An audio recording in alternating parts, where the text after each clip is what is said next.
नमस्ते नमस्कार. आपल्या YouTube channel Sonali लाईफस्टाईलमध्ये सर्वांचं हार्दिक स्वागत आहे. नवीन दिवसाची नवीन सुरुवात. तर आता नवीन दिवस नाही तर रात्रीचे वाजले आहे 8:30 आणि रात्रीचं रुटीन मी तुमच्यासोबत शेअर करणार आहे. म्हणजे मी रात्रीचं किचन काउंटर कसं क्लीन करते तर ते शेअर करणार आहे. कारण की बघा आपल्याला बऱ्याच वेळेस सकाळी ऑफिस असतं, कुठे काय घरातली कामं किंवा घरी राहणाऱ्या पण आपल्याला सकाळी अगदी किचन फ्रेश दिसावं म्हणून मी रात्री ही कामं करत असते. तर रात्री काय काय मी करून ठेवते ते तुम्हाला आज दाखवणार आहे. चला मग व्हिडिओला सुरुवात करूया. तर रात्रीचं जेवण झाल्यानंतर अशी बेसिंगमध्ये भांडे कधीच ठेवायची नाही. तर बेसिंगमध्ये जर भांडे ठेवले ना तर भांड्यांना कडकपणा येतो, भांड्यांवरती सर्व भाताचं किंवा कोणत्याही पदार्थाचं ते कडक होऊन जातात. सकाळी मग भांडे घासायला खूप त्रास होतो आपल्याला आणि बेसिंगमध्ये पण नको वास येतो तो सर्व. तर असं अन्न अजिबात ठेवायचं पण नाही. तर पहिल्यांदा तर भांडे क्लीन करून घ्यायचा. म्हणजे कसं सकाळी आपण किचनमध्ये आलेले आपल्याला बेसिंग पण क्लीन आणि किचन ओटा एकदम अगदी चकाचक दिसेल. तर मग एकदम आपला मूड फ्रेश होईल. आणि जेव्हा आपण असं सकाळी उठून येऊन भांड्यांचा पसारा पाहिला ना अगदी मूड खराब होतो आणि एकदम अनफ्रेश असं फील होतं. तुम्ही ऑब्झर्व करा. त्यासाठी तुम्ही हे रात्रीचंच करत जा. आणि जेवढं तुम्ही असं किचन क्लीन ठेवणार आणि किडेसुद्धा होणार नाही. म्हणजे असं बेसिंगमध्ये जर आपले खरकटे भांडे ठेवले ना आपले जेवणाचे तर किडे होता म्हणजेच कॉक्रोचचा खूप प्रॉब्लेम असतो काही लोकांकडे. तर त्यामुळे खूप आजार पण होतात, मुलांना पोटदुखीचा त्रास होतो. त्याच्यामुळे रात्रीच्या वेळेस भांड्यांचा पसारा हा ठेवू नका. अगदी व्यवस्थित स्वच्छ क्लीन करा.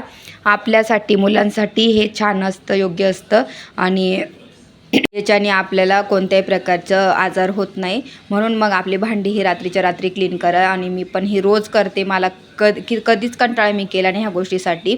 कारण की मला खरंच रात्रीचे भांडी घासले ना तेव्हाच मन लागतं, नाही तर अजिबात झोप लागणार नाही. तर इथं पाहू शकता माझे भांडे सर्व क्लीन झाले. त्याच्यानंतर मग रेग्युलरली मी बेसिंग घासते. म्हणजे घासते बेसिंग आणि आपले हे नळ असतात ना ते सुद्धा घासून घ्यायचे. तर हे मी 2 टाईम जेव्हा भांडे घासेल ना 2 टाईम 3 टाईम होतात. शक्यतो माझे 2 टाईम होतात, दुपारी आणि रात्रीचे. तर इथं पाहू शकता हा ओला कचरा असतो, हा डस्टबिनमध्ये मी टाकायला दृष्टीकडे देऊन दिलेला आहे. मी घरात अजिबात हा कचरासुद्धा ठेवत नाही. ओला आणि सुका कचरा रेग्युलर खाली डस्टबिन पार्किंगमध्ये असतात, तिथं मी टाकायला देते, मुलांकडे जाते दिशू. त्याच्यानंतर हे बेसिंगसुद्धा आपण घासून घ्यायचं. कारण की ते तेलकटपणा खूप असं होत असतो, तेलकटपणा वगैरे ह्या गोष्टी राहतात. आणि बेसिंग रोज क्लीन करायचं म्हणजे तेलकट होऊन बेसिंग अगदी खराब होत नाही एकदम. त्याच्यामुळे हे बेसिंग रोज रेग्युलर घासायचं म्हणजे घासायचं. आणि बेसिंग घासण्यासाठी नेहमी घासणी दुसरी ठेवायची, भांड्यांची दुसरी आणि बेसिंगसाठी दुसरी, अशा माझे 2 घासण्या असतात. तर 2 घासण्या ह्या मी ठेवत असते. तर इथं असं बेसिंग घासून घेते आणि तुम्ही पाहू शकता खाली एक बाऊल आहे ना वरती एक भांड्यांचा. आणि इथं नळसुद्धा धुवून घेतले घासून आणि धुवून घेते व्यवस्थित स्वच्छ करून. तर हे करायचं म्हणजे करायचं, कारण की मग नळ पण आपले फ्रेश राहतात. आणि जी वॉटर फिल्टरची पाईप आहे ना तो सुद्धा मी तिथं धुवून घेत असते रेग्युलरली. पाणी तर मी रात्री पण, आता हा माठ भरून झाला होता म्हणून व्हिडिओमध्ये काही तुम्हाला दाखवता आला नाही. रात्रीसुद्धा हा माठ मी भरून ठेवते म्हणजे रात्रभरात छान मस्त गार पाणी होऊन जातं दुसऱ्या दिवसासाठी. रेग्युलर रात्री मी धुवून हा माठ भरत असते. तर तो व्हिडिओ शूट करायचं माझ्याकडनं राहूनच गेला.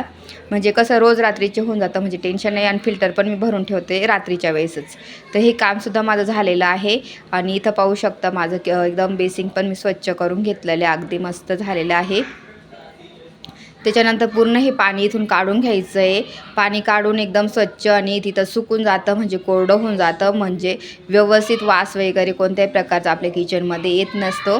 आणि सर्व खरकटं वगैरे काही नसल्यामुळे अगदी किचन टापटीप म्हणजे कॉक्रोच व्हायची भीती नसते आपल्याला.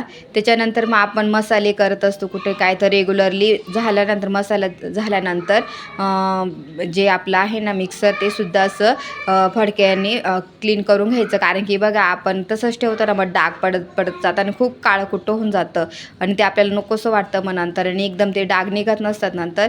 म्हणून रोज रात्रीच हे काम करून घ्यायचं रेग्युलर आपलं काम झाल्यानंतर. आणि मी हे करत असते आणि पटकन अगदी क्लीन होऊन जातं बघा. वेळसुद्धा लागत नाही. अगदी तुम्ही म्हणाल तर किती फक्त अर्धा तासामध्ये ही क्लिनिंग होते. भांडे, किचन ओटा आणि किचनचं सर्व आवरणं फक्त 30 मिनटं लागतात आपल्याला. आणि मी 30 मिनटं हे देते म्हणजे देते. जेवण झाल्यानंतर असं पण ना थोडं आपण लगेच बसायला नको किंवा कोणते काय ना, मग हे कामं करता करता थोडंसं आपलं डायजेशन पण चांगल्या प्रकारे होत असतं. म्हणून मग ही कामंसुद्धा करायची. त्याच्यानंतर मी इथं गरम पाण्यासाठी किटलमध्ये ठेवून दिलेलं आहे. तर ते गरम पाणी कशासाठी तुम्हाला मी पुढं सांगतेच आहे.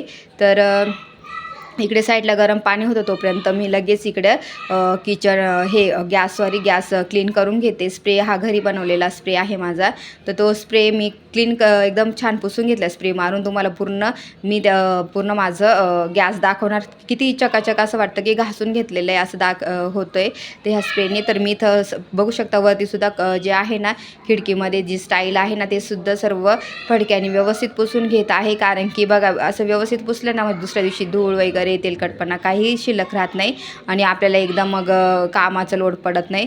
तर ही सुद्धा गोष्ट नेहमी करायची, पुसता आपलं सर्व काउंटर व्यवस्थित. आणि जाळ्यासुद्धा गॅसच्या मी इथं पुसून घेतलेल्या आहे व्यवस्थित. आणि हा आपला गॅस पुसून झालेला आहे. आता मी असं पूर्ण डीप क्लिनिंग करते आणि डीप म्हणजेच रोज अशी अर्ध्या तासाची क्लीन करत घेते, म्हणजे व्यवस्थित स्वच्छ राहतो.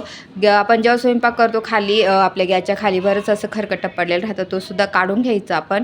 तर ते सुद्धा मी काढून घेतलेलं आहे इथे. तर त्याच्यामुळे पण किडे होण्याची शक्यता आहे. तर इथं मी आता पाणी तापत ठेवलेलं आहे. ते पाणी तापलं इथं मी बंद करून देते आता बटन इथे. आणि पाणी चांगलं कडक झालेलं आहे. 5 मिनटामध्ये अगदी कडक झालेलं आहे. आणि मी ते पाणी तापवलं होतं तर आपल्या बेसिंगमध्ये रोज रात्री मी बेसिंगमध्ये असं गरम पाणी ओतून देते. कारण की आपण दिवसभर तेलकटपणा किंवा काय असतं ना तर ते वास नको यायला, जो ड्रेनेज आहे ना तो क्लीन होऊन जायला पाहिजे, म्हणून मी ते गरम पाणी किटलभर असं ओतलेलं आहे. त्याच्यानंतर आपलं किचन तर आवरून झालं. त्याच्यानंतर जे बेसिंगच्या पुढे जी पाईप पुसणी ठेवलेली असते ना ती सुद्धा झटकून व्यवस्थित उचलून झाडून घेत आहे किचन सर्व.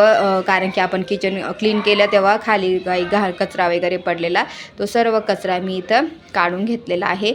म्हणजे कसं आपल्याला आपलं किचन सकाळी उठल्या अगदी फ्रेश दिसेल आणि आपल्याला कोणत्याही कामाचा कंटाळा नाही येता. आपण सकाळी एकदम छान आनंदाने काम करू आणि आपली धावपळसुद्धा होणार नाही सकाळच्या वेळेस.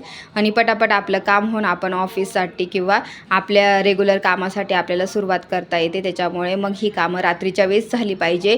आणि तुम्हीसुद्धा करा, तुम्हाला बघा अगदी फरक पडेल आणि कंटाळा येणार नाही. आणि दुसऱ्या दिवशी अगदी छान, तर दुसऱ्या दिवशी व्यवस्थित आपल्याला कामाला सुरुवात पण होते आणि अगदी छान वाटतं. आणि इथं पाहू शकता अगदी छान व्यवस्थित क्लीन झालेलं आहे माझं किचन. आणि असं फक्त तुम्ही 30 मिनटं द्या रात्रीचे आणि अगदी आपल्याला छान किचन आपलं मिळेल सकाळच्या टायमात. आणि किती मस्त वाटतंय रात्री आणि खूप भारी वाटतंय. सर्व छान आवरून गेले माझं. तर मी रोज रात्रीची ही क्लिनिंग करत असते. तर पाहू शकता नळ आपलं बेसिंगसुद्धा किती चकाचक दिसतंय. सर्व गॅस ओटा वगैरे आपलं किचन एकदम छान दिसायला लागलं. तर रोज अशी माझी ही रात्रीची क्लिनिंग असते. आजचा व्हिडिओ क्लिनिंगचा नाईट क्लिनिंग मी अशा प्रकारे रोज करून घेते. रोज माझं हे रुटीन आहे. जेवण झाली की मी आज क्लीन करून ठेवते किचन. आणि जेणेकरून म्हणजे मी सकाळी जेव्हा 5ला उठते ना सकाळी तर तेव्हा माझी पटापट कामं होतं, स्वयंपाक होतो. तर पटकन मग झटपट होतं आणि किचनमध्ये असा पसारा पण राहत नाही. मग येऊन फक्त स्वयंपाकाला लागायच्या ह्या गोष्टी राहतात, म्हणून मग काही टेन्शन येत नाही. तर चला मग आजचा व्हिडिओ मी इथंच एंड करते. हा व्हिडिओ आवडला असेल तेवढी जास्तीत जास्त लाईक करा, शेअर करा, सबस्क्राईब करा. तोपर्यंत तुमची काळजी घ्या. भेटूया नेक्स्ट ब्लॉगमध्ये. तोपर्यंत बाय.